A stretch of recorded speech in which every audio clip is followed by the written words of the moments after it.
And speaking of like paying customers, where do you actually find your first customers, and how do you do that if your budgets are limited? Are there any specific social networks that you're using? Are there any techniques that you do? Do you just go through your friends and be like, Mhm. "Hey, I'm building this thing, want to give it a try"? What are your approaches to it? Well, basically, if you go on the approach which I described before, so basically creating the solution from the demand and the problem side, you already might have some first people who might be interested in that.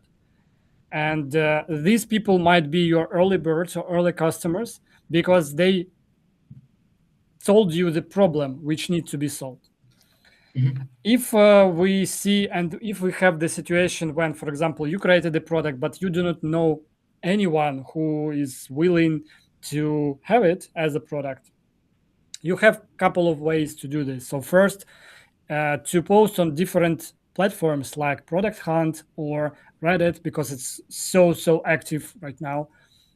You can post it in your social media if you have any valuable assets for that. For example, like in LinkedIn or Instagram or TikTok, or just doing lives on TikTok and telling that you are answering some questions and you are using your tool as a solution. And basically, this can be also the solution for that, for acquiring first people, first customers.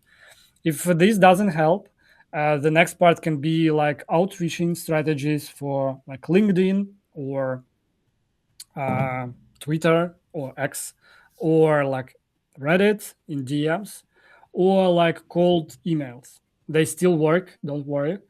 It really depends on the specific sphere and specific type of company.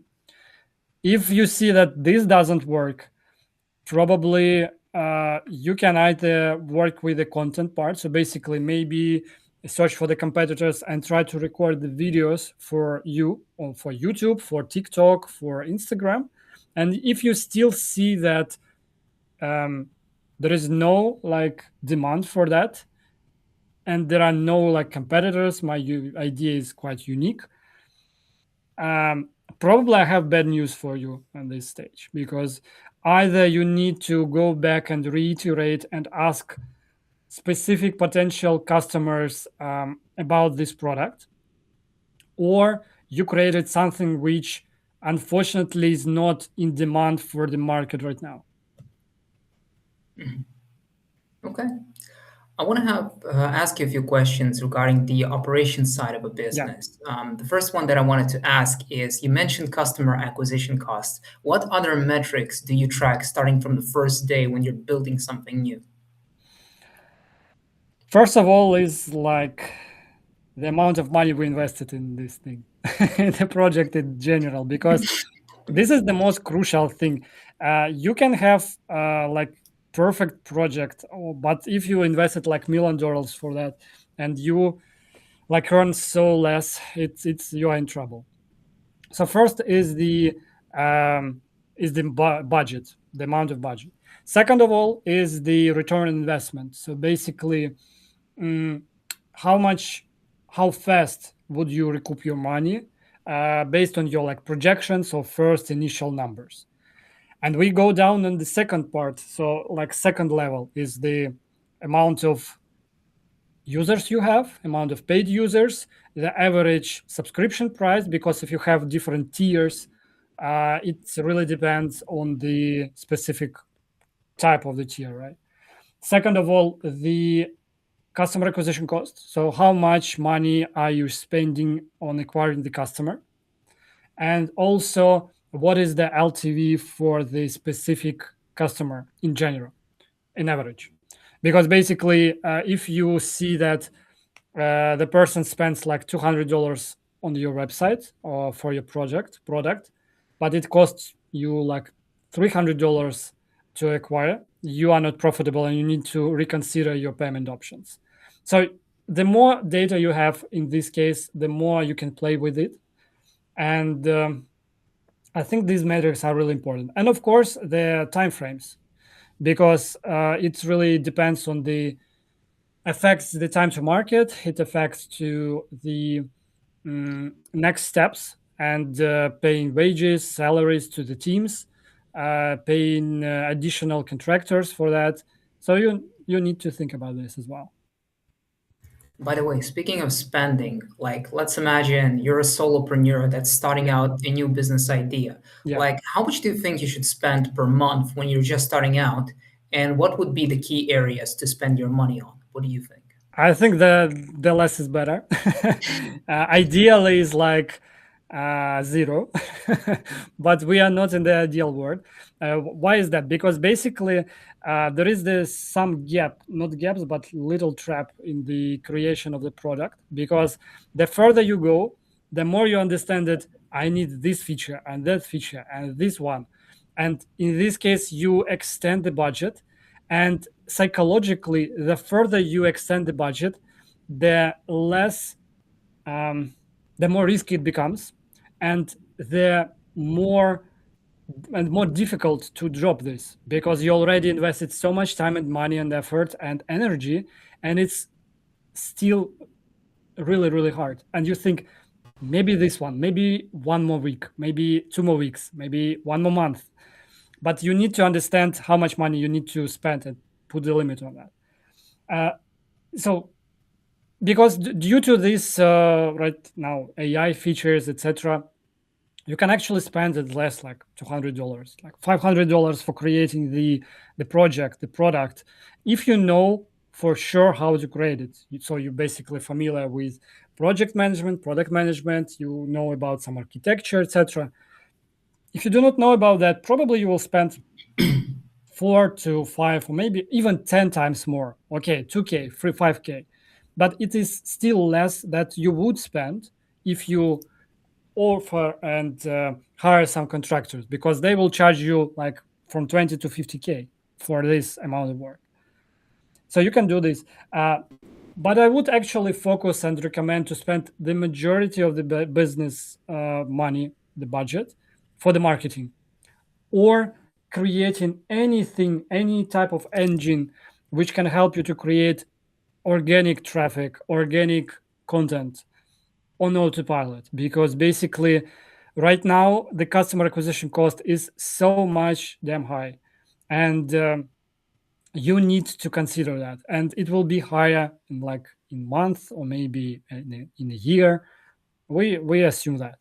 So basically, this one. And the more you go, the more you understand that sometimes you do not need money to build a product. You just need the right people for that.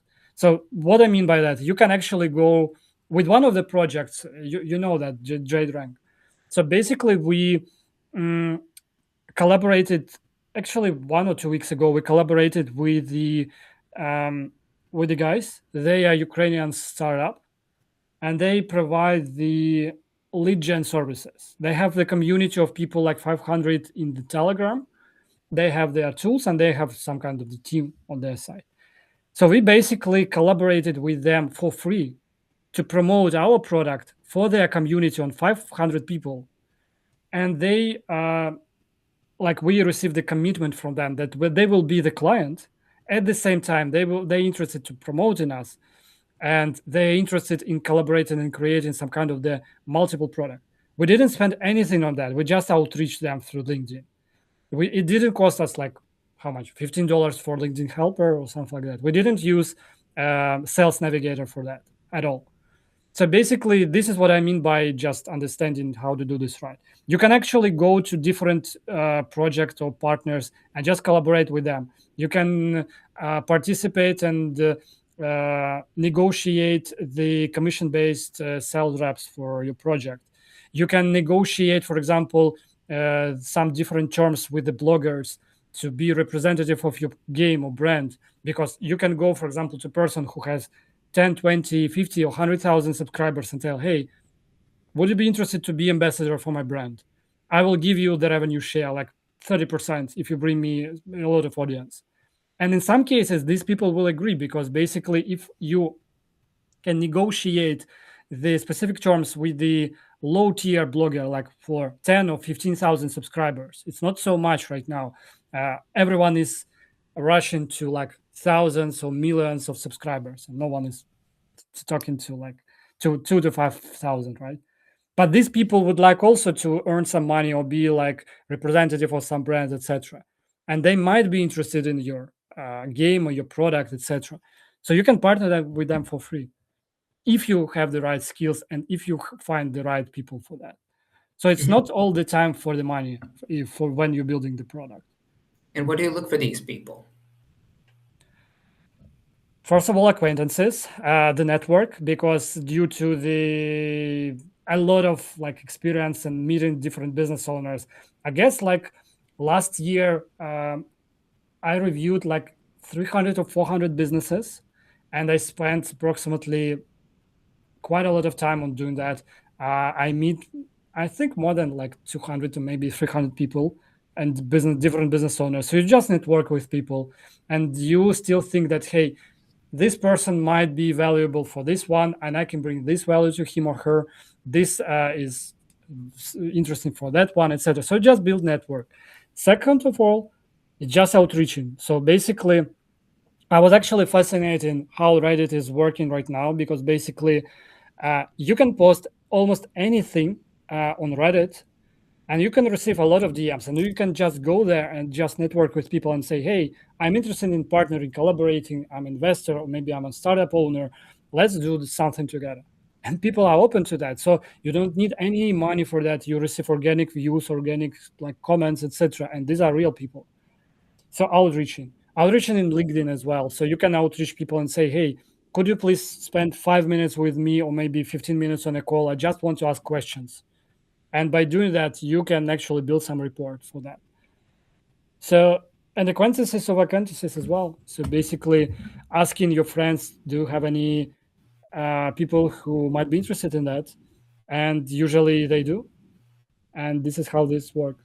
In my case, probably it might be different for others.